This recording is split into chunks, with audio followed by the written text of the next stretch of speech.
Hello, আসসালামু আলাইকুম। কাছে এবং দূরে যে যেখান থেকে মোবাইলে, ট্যাবে, ল্যাপটপে কিংবা কম্পিউটারে আরটিএল আইসিটি স্টুডিও এই চ্যানেলটি দেখছেন তাদের সকলকে ধন্যবাদ জানিয়ে ও সুস্বাস্থ্য কামনা করে শুরু করছি আজকের এই ভিডিও টিউটোরিয়াল। আজকের এই টিউটোরিয়ালটিতে যে বিষয়টি উপস্থাপন করব সেটি হলো কিভাবে আপনি অনলাইনের মাধ্যমে এই ভূমি উন্নয়ন কর প্রদানের জন্য অনলাইনে অ্যাপ্লাই করবেন এবং অ্যাপ্লাই শেষে কিভাবে আপনি খাজনা পেমেন্ট করবেন এবং এই খাজনা পেমেন্টের পর দাখিলা কিভাবে বের করবেন। তো চলুন কথা না বাড়িয়ে শুরু করি, চলে যাই মূল ভিডিওতে। তো প্রথমে আমরা যে কাজটি করব, নিউ ট্যাব খুলে নিলাম, এখানে লিখলাম land.gov.bd, লিখে এন্টার প্রেস করলাম। তো এন্টার প্রেস করার পর দেখুন এখানে ভূমি সংক্রান্ত সেবা, আমরা চলে যাব ভূমি উন্নয়ন কর। এখানে এসে আমরা এই ভূমি উন্নয়ন কর প্রদান এখানে ক্লিক করব, অথবা এখান থেকেও আমরা ভূমি উন্নয়ন কর সেবা এখানে আমরা ক্লিক করেও যেতে পারি। তো যেদিকে যাই আমরা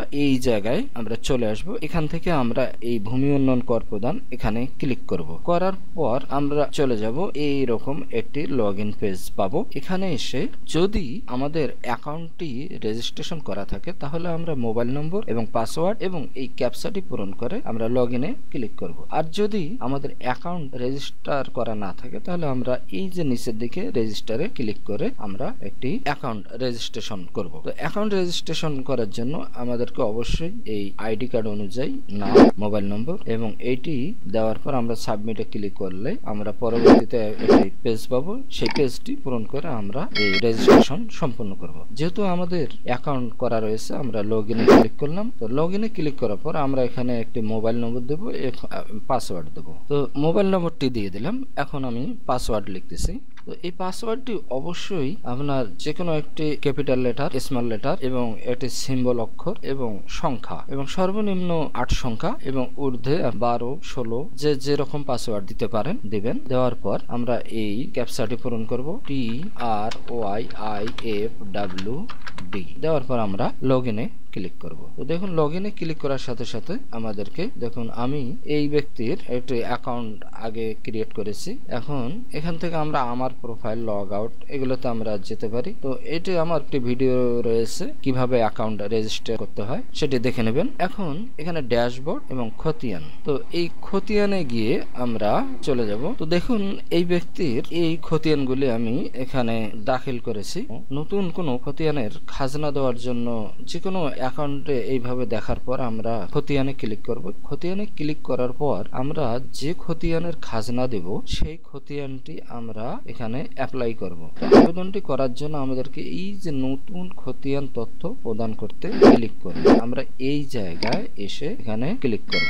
করার পর আমরা এখানে বিভাগ সিলেক্ট করব, জেলা সিলেক্ট করব, তারপর উপজেলা, তারপর মৌজা, তারপর জরিপের ধরন। আমরা যে খতিয়ান ধরুন CS, RS, BRS, ZRS আমরা এখানে সেই খতিয়ানের ধরনটি লিখে দেবো। দেওয়ার পর আমরা খতিয়ান নম্বর দেবো, দেওয়ার পর যাচাই এবং হোল্ডিং নম্বর দেবো। আর এই খতিয়ান বা এই দাখিলা এখানে আপলোড করব। সেটি অবশ্যই JPG বা PNG PDF ফাইলের সাইজ 2 মেগাবাইটের মধ্যেই হতে হবে এবং সেটি মালিকের ধরন, যদি নিজস্ব মালিকানা হয় মালিকানা দেব, আর যদি ওয়ারিশ সূত্রে হয় তাহলে উত্তরাধিকার মালিকানা দিয়ে আমরা সংরক্ষণে ক্লিক করব। তো এটি আমি দেখাচ্ছি। খতিয়ান অর্থাৎ এই ড্যাশবোর্ড এবং খতিয়ান থাকা, খতিয়ানের মধ্যে গেল নতুন খতিয়ান তথ্য প্রদান করার জন্য আমরা এখানে ক্লিক করব জমি সংক্রান্ত তথ্যাবলী। এখানে আমরা বিভাগ সিলেক্ট করব। দেখুন বিভাগ সিলেক্ট করলাম, তারপর জেলা সিলেক্ট করলাম, করার পর উপজেলা আমরা উপজেলা সিলেক্ট করলাম, করার পর আমরা মৌজা দিয়ে দিলাম। তো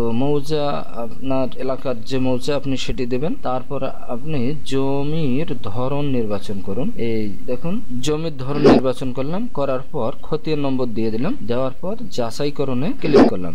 যাচাইকরণে ক্লিক করার সাথে সাথে বলতেছে নিচে দেখুন লাল রঙে পর্চা DLRMS সিস্টেমে পাওয়া যায়নি। হোল্ডিং নম্বর দিলাম, দেওয়ার পর খতিয়ানটি আপলোড করলাম। দেখুন খতিয়ানটি এখানে, এই খতিয়ানটি এখানে আপলোড করলাম, করার পর নিজ মালিকানাধীন সংরক্ষণে ক্লিক করার সাথে সাথে দেখুন এটি দেখুন খতিয়ানটি অপেক্ষমান তালিকায় থেকে গেল। তো এটি হলো আবেদন প্রক্রিয়া। আবারও আরেকটি খতিয়ান আবেদন করা দেখাই। দেখুন এখানে শুরু করলাম, নতুন এখানে ক্লিক করলাম। দেখুন বিভাগ, জেলা, উপজেলা, মৌজা, খতিয়ানের ধরন, খতিয়ান নম্বর। দেখুন এই খতিয়ান নম্বরটি আমরা দেখুন খতিয়ান নম্বরটি দিলাম, দেওয়ার পর যাচাইয়ে ক্লিক করলাম। দেখুন এই খতিয়ানটি এইখানে অনলাইনে দেওয়া রয়েছে, এর কারণে দেখা গেল।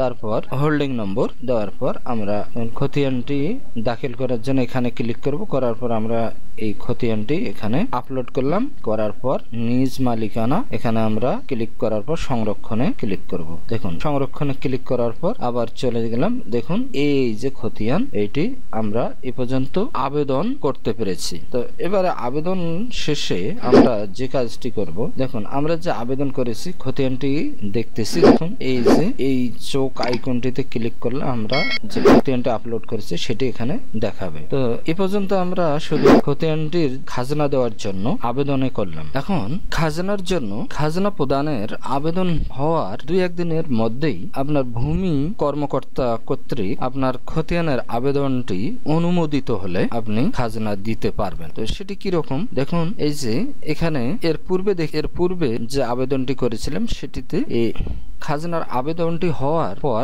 ভূমি অফিসের ভূমি কর্মকর্তা কর্তৃক আপনার আবেদনটি অনুমোদিত হবে। অর্থাৎ যখন আমরা আবেদন করেছি তখন অপেক্ষমান, আর এখন অপেক্ষমান থেকে অনুমোদিত হয়েছে। এই খতিয়ানটির খাজনা দেওয়ার আবেদন হওয়ার পর 2-1 দিনের মধ্যে ইউনিয়ন ভূমি কর্মকর্তা কর্তৃক আপনার এই আবেদনটি অনুমোদিত হবে। এই অনুমোদিত হওয়ার পর আপনি এখান থেকে খাজনা দিতে পারবেন। দেখুন অনুমোদন হওয়ার পর এই খতিয়ানটি দেখুন এই যে এখানে দেওয়া রয়েছে সৃজিত। তো এই খতিয়ানটির এখনো খাজনা পরিশোধ হয়নি, আর যেগুলি পরিশোধিত দেখা যাচ্ছে এগুলি আমরা এরা পূর্বে সৃজিত এরকম দেওয়া ছিল। এখন আমরা এখান থেকে এই সৃজিতর আইকনটিতে ক্লিক করব, নিচের দিকে চলে যাব। দেখুন এখানে দেওয়া রয়েছে পেমেন্ট গেটওয়ে। এখানে আমরা বাতিল করুন, ই পেমেন্ট করুন, এই ই পেমেন্ট করুনে ক্লিক করব।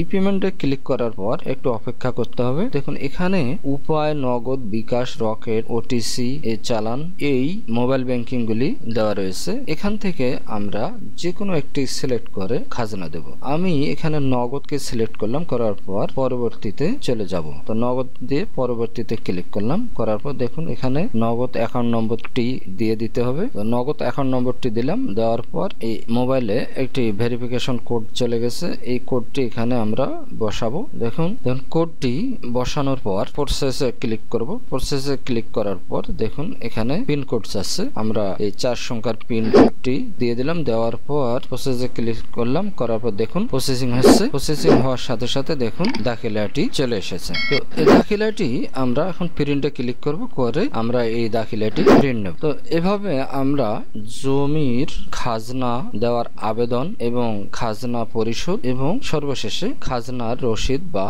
দাখিলা বের করে নিতে পারবো। তো এই ছিল আজকের টিউটোরিয়ালের মূল বিষয়। যদি টিউটোরিয়ালটি ভালো লাগে তাহলে লাইক করুন এবং শেয়ার করুন, আর সাবস্ক্রাইব করতে ভুলবেন না।